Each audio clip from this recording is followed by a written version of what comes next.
अब 3 चीजें छोटी सी है, सप्ताह में कर लेना बाबू। अब सप्ताह में जब संडे आता है या कोई भी छुट्टी का दिन होता है तो कहां जाते हैं आप लोग? 20-30 साल पुराना सड़ा हुआ भोजन खाने जाते हैं उन होटलों में, उन ढाबों में, जहाँ पहले दिन की दाल अगली दाल में, पहले दिन की सब्जी अगली सब्जी में, पहले दिन का आटा अगले आटे में। मैंने एक ढाबे वाले से, होटल वाले से पूछा, तुम्हारे यहाँ दाल कितनी वर्ष पुरानी है? बोले जी 30 साल पुरानी है। मैंने कहा ये कैसे हुआ? बोले जी पहले दिन की बच जाती है, फेंकेंगे थोड़ी, इतनी महंगाई बढ़ी हुई है, उसको गर्मा गर्म रखते हैं, कुछ के तो 24 घंटे ही चलते रहते हैं। तो बोला अगला अगले में अगला मिलता रहता है, अखंड। आप भी तो बोलते हो अखंड, अखंड, हमारी अखंड दाल है, अखंड दाल, अखंड सब्जी। और फिर उसमें सामने टिप टॉप होकर के आते हैं। फिर एक दिन मैं घुस गया, एक सच्ची बोल रहा हूँ, देश में विदेश में सब जगह ऐसे काम करते रहता हूँ। पीछे जाके देखा तो किसी के नाक से रीट निकल रहा है, किसी के मुंह से लार निकल रही है, किसी का पसीना टपक रहा है। बोला बड़ा स्वादिष्ट आया। ये तो स्वाद घर में आता ही नहीं था, घर में तो तेरी घरवाली साफ सुथरा रखती थी, ये तो भीतर पसीना भी टपका है, लार भी टपकी, कब भी टपका है, तो नया स्वाद तो आएगा। बड़ा स्वादिष्ट भोजन है इस होटल का।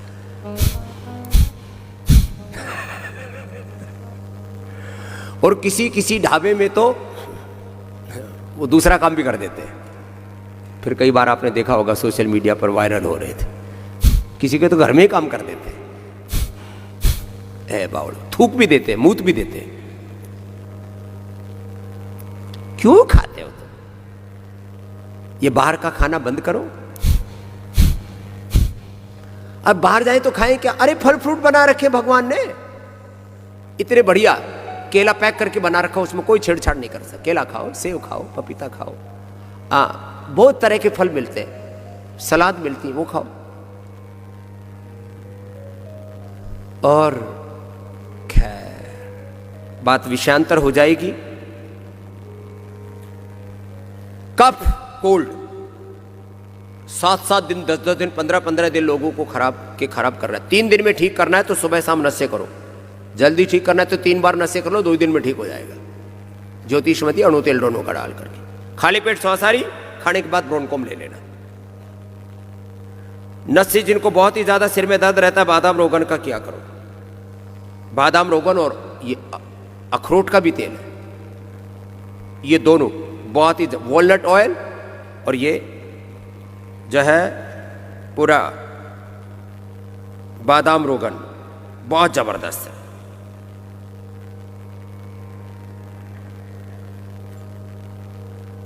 ये नस से बताया। ब्रोनकोम ऐसे सामान्य कफ कोल्ड थोड़ा ऐसा कभी हो जाता है तो ऐसे ही खांसी ऐसी हो जाती है, सर्दी तो कम, कफ कोल्ड वैसे नहीं होता। तो ये कंठामृत रखा करो, एक गोली मुंह में डाल ली, खांसी खुर्रा ऐसे ही खत्म हो जाता है। अब ये डालते क्या मुंह में? विक्स की गोली डालेंगे, उसमें 99.99% शुगर है, थोड़ा सा पेपरमेंट डाल रखा, इतने बावड़े हैं। अरे कुछ ठीक सी चीज खा ले, क्यों चीनी के पीछे हाथ धो के फड़ा है? ये जहर है, मत खा विक्स पिक्स। स्वासारी गोल्ड खाली पेट खाने के बाद ब्रोनकोम खा लो। कफ बहुत रोगों का बढ़ा हुआ है और डरे हुए कोरोना में क्या होगा, पहले से ही प्राणायाम करो। प्राणायाम करके अपने फेफड़े मजबूत कर लो, भस्त्रिका करके, कपालभाति करके, अनुलोम विलोम करके। वात रोगों के लिए परम औषधि है एलोवेरा और गिलोय। फिर जिसको निर्गुंडी मिल जाए, पारिजात मिल जाए, सहजना मिल जाए, तो 3 में से कोई एक भी मिल जाए तो 2 से 3 ये रस पी लो। पिडानिल गोल्ड ऑर्थोग्रिड के साथ फिर जिसकी जैसी जरूरत होती है, हड्डी अंदर तक खोखली हो गई है, ऑस्टोपेनिया ऑस्टोपोरोसिस है, अंदर से हड्डियां खराब होगी, कमजोर होगी, लाक्षादी खा लो। नस नाड़ियों में दर्द आ गया है, नाड़ीगत बात आ गया, त्रोदशांग गूगल ले लो।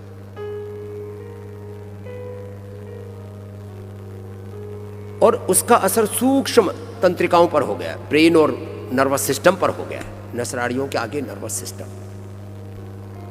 तो फिर न्यूरोग्रिड और इम्यूनोग्रिड अंदर तक आपको स्ट्रेंथन कर दे। इम्यूनिटी के लिए बेस्ट है इम्यूनोग्रिड। और जिनकी ज़्यादा इम्यूनिटी कमज़ोर है और थोड़े पैसे है तो अच्छी चीज़ में खर्च करो ना, इम्यूनोग्रिड गोल्ड खाओ। इम्यूनोग्रिड गोल्ड लो और गाय के दूध में हल्दी, शिलाजीत, च्यवनप्राश, ये तो बेस्ट है। शिलाजीत के हमने शिलाजीत लिक्विड जो काला काला सदियों से होता था, वो ओरिजिनल शिलाजीत पतंजलि उपलब्ध कराता आपको, एकदम काला।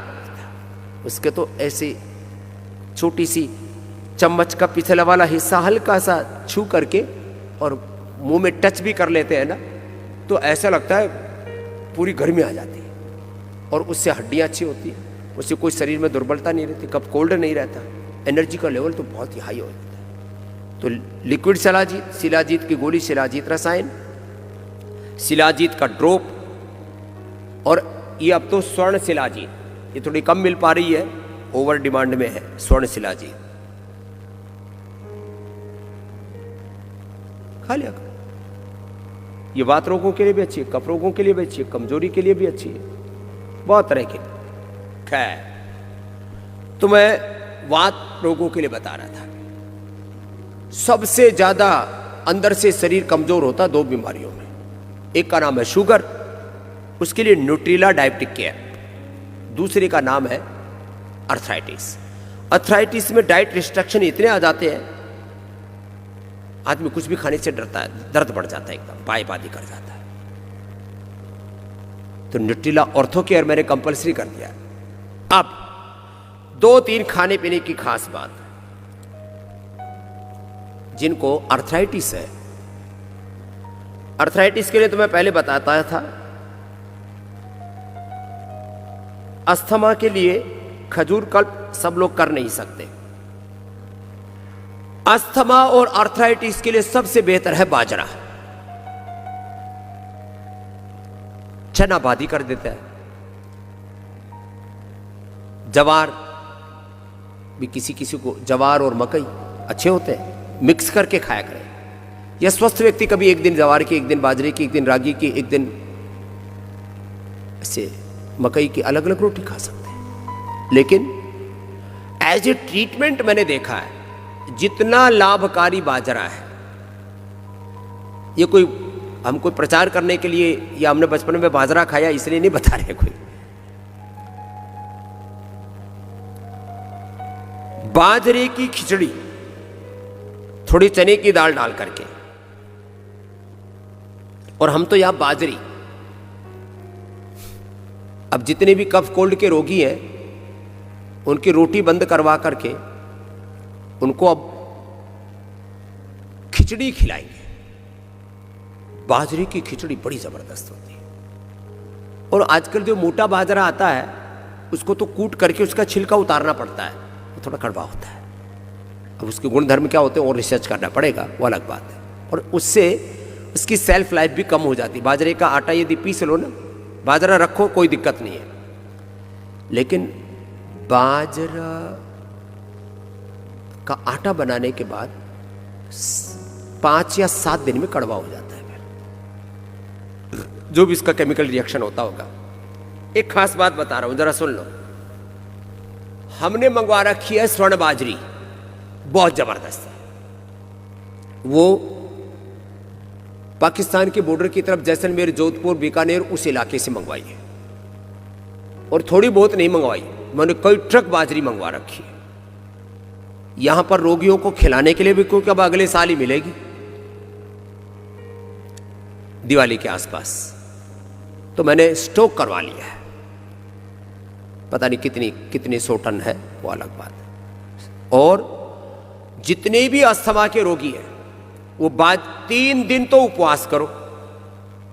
कफ, कोल्ड, अस्थमा, दमा, सोराइसिस, लंग फाइब्रोसिस को पता नहीं कई तरह के नाम धर रखे हैं उसके, बहुत बुरी हालत है। लोगों को स्टीरॉयड तक देने पड़ते हैं। लंग फाइब्रोसिस, सार्कोडाइसिस, ये सब बीमारियां, और पुराना नजला। 3 दिन तो उपवास करो। किसके ऊपर उपवास करो? आंवले के जूस पर उपवास करो। आंवले का जूस गर्म उबलते हुए तेज गर्म पानी में डालो और उसमें या तो 1 चम्मच स्वासारी प्रवाही मिला दो। स्वासारी सिरप आता है अपना, उसको स्वासारी प्रवाही कहते हैं। स्वासारी सिरप मिला दो और आंवले का रस, आपको कमजोरी भी नहीं आएगी, आंवले से पूरी एनर्जी मिलती रहेगी। तेज गर्म पानी में 2-3 आंवले का रस, अभी तो फ्रेश मिल रहा है, और ये मिला के पी लेना। जिनको भी भयंकर कफ कोल्ड है, लोगों को 5-5, 7-7, 10-10 दिन हो गए और बुरी हालत है, खांसते खांसते नीचे से यूरिन निकल जाता है, किसी को हर्निया हो गया खांसते खांसते, किसी का खांसते खांसते जो है आंखें लाल हो रखी है, किसी का खांसते खांसते बीपी बढ़ रहा है, किसी को खांसते खांसते चक्कर आकर के गिर जा रहे हैं। ये हालत बहुत खराब खांसी हो रही है। ये कोरोना के बाद जो पता नहीं, कोरोना सर्दी जुकाम कफ कोल्ड के वायरस को भी स्ट्रेंथन करके चला गया। ये पता नहीं, ये वायरस भी एक दूसरे के द्वारा इनमें म्यूटेशन होता रहता है, एक दूसरे से कुछ और ये ताकत लेते रहते हैं। जैसे देवताओं से देवता, राक्षसों से असुरों से असुर, साधु सन्यासियों से साधु सन्यासी। जैसे मुझसे शक्ति लिए मेरे इन बच्चों ने, ऐसे ही कोरोना के ये कुणबे के खानदान के जो बैक्टीरियल वायरल फंगल डिजीज है उनको स्ट्रेंथन करके चला गया। तो ये लिया करो, 3 दिन यही उपवास करो बस। और फिर क्या खाओ? आचार्य सुमित जी और आचार्य चंदन जी यहां पर बैठे हुए, पतंजलि वेलनेस के सारे सेंटर्स में, योगग्राम निरामय में, वेदालाइफ में, मोदीनगर में, पूरे राजकोट से लेकर के दिल्ली से लेकर के पूर्व पश्चिम उत्तर दक्षिण पूरे देश में करीब 50 सेंटर चल रहे हैं पतंजलि वेलनेस के लिए। और जब सब बहुत अच्छे से सेवा दे रहे, जोरदार अभिनंदन है सब।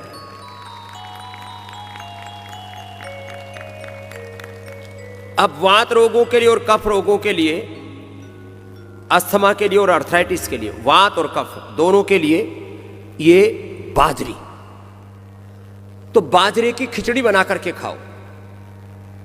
अब थोड़ा बहुत ही जो नखरे वाले हैं और शुगर नहीं है तो 1 चम्मच गुड़ या शक्कर डाल के खा लेना। अरे साहब, बाजरे की खिचड़ी में शक्कर डाल के खाओ तो ऐसा लगता है जैसे धरती पर सबसे बड़ा पकवान मिल गया हो, बहुत स्वादिष्ट लगता है। कितने लोगों ने बाजरे की खिचड़ी शक्कर के साथ गुड़ के साथ खा रखी है? जरा हाथ उठाइयो। ये तो इतने तो एक्सपीरियंस वाले बैठे हुए, हमने भी बचपन से यही कार्यक्रम कर रखा। ये बहुत जबरदस्त है। करो, अनुलोम विलोम करो। आज बाबा जी ने स्वास्थ्य से संबंधित बहुत ही शिक्षाप्रद जानकारी दी है। आशा करता हूं कि यह स्वास्थ्य से संबंधित शिक्षाप्रद जानकारी आप लोगों को अवश्य पसंद आई होगी। तो दोस्तों, अगर यह शिक्षाप्रद वीडियो आप लोगों को पसंद आया हो तो इस वीडियो को लाइक करें और अधिक से अधिक लोगों को शेयर भी करें, जिससे और भी लोग यह शिक्षाप्रद स्वास्थ्य संबंधी जानकारी का लाभ उठा सके। और दोस्तों, अगर आपने हमारे चैनल को अभी तक सब्सक्राइब नहीं किया है तो तुरंत हमारे चैनल को सब्सक्राइब भी कर लें, जिससे आप लोगों को नोटिफिकेशन के माध्यम से बाबा जी के यह शिक्षाप्रद वीडियो तुरंत प्राप्त हो सकें, जिससे आप लोग इसी तरह स्वास्थ्य संबंधी शिक्षाप्रद जानकारियों का लाभ उठाते रहें। तो दोस्तों, कल फिर किसी स्वास्थ्य संबंधी शिक्षाप्रद वीडियो के साथ आप लोगों के समक्ष फिर से प्रस्तुत होंगे। तब तक के लिए नमस्कार।